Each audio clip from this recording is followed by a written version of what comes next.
আসসালামু আলাইকুম, কেমন আছেন সবাই? আশা করি ভালো আছেন। নতুন একটি ব্লগে সবাইকে স্বাগত। তো আজকে একটি অন্য ধরনের ভিডিও নিয়ে চলে আসছি আপনাদের মাঝে। তো আশা করি সবাই ভিডিওটি দেখবেন। আর ভিডিওটি দেখলে অনেকেই হয়তো টুকটাক কাজগুলো শিখতে পারবেন, আশা করি। আর যারা পারেন তারা তো পারেনই।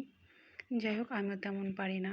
যাই হোক, শিখতেছিলাম টুকটাক, তাই আপনাদের মাঝে শেয়ার করলাম। আসলে দর্জির কাজ আমি ছোট থেকেই শিখতে চাইনি, কিন্তু বড় হয়ে শিখতে চাইছি। ছোটোবেলায় আমি আমার নানা বাসা থেকেই বড় হয়েছি। তো ছোটোবেলায় আমার নানা আমাকে শেখাতে চাইছিল, বাট আমি শিখতে চাইনি, আর আমার আম্মু শিখতে দেয়নি। আমার আম্মু দর্জির কাজ পারতো, তাই সে জানে যে চোখের সমস্যা হয় আর কোমরে ব্যথা করে। গ্রামে ছিলাম তো, তো গ্রামের মানুষরা তো মনে করেন দর্জির কাজ মানেই যে লোকেদের কাজ করে দিতে হবে, এটাই বুঝতো। সেই জন্য আমার আম্মু আর কাজটা আমাকে শিখতে দেয়নি। তো বড় হয়ে বুঝলাম যে না, কাজটা শেখা আমার খুব জরুরি ছিল, প্রয়োজন ছিল। তাহলে হয়তো আর পরের বাড়ি এসে আমার এতগুলো কথা শোনা লাগতো না।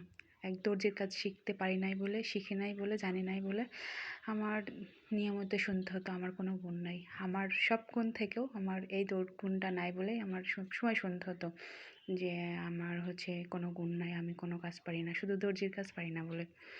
তো তারপরে আর কি, সেই কথা মনে করে মনের ভিতর ক্ষোভ করেই দর্জির কাজ শিখতে চলে আসলাম। তারপরে একসময় রুটি বেলতে পারতাম না, রুটি বেলার জন্য অনেক কথা শুনেছি। এমন অনেক মেয়েরা আছে শ্বশুরবাড়ি যাওয়ার আগে সব কাজ শিখে তারপর শ্বশুরবাড়ি যাবেন। সে যত ভালো শ্বশুরবাড়ি হোক না কেন, আপনারা এগুলো শুনতে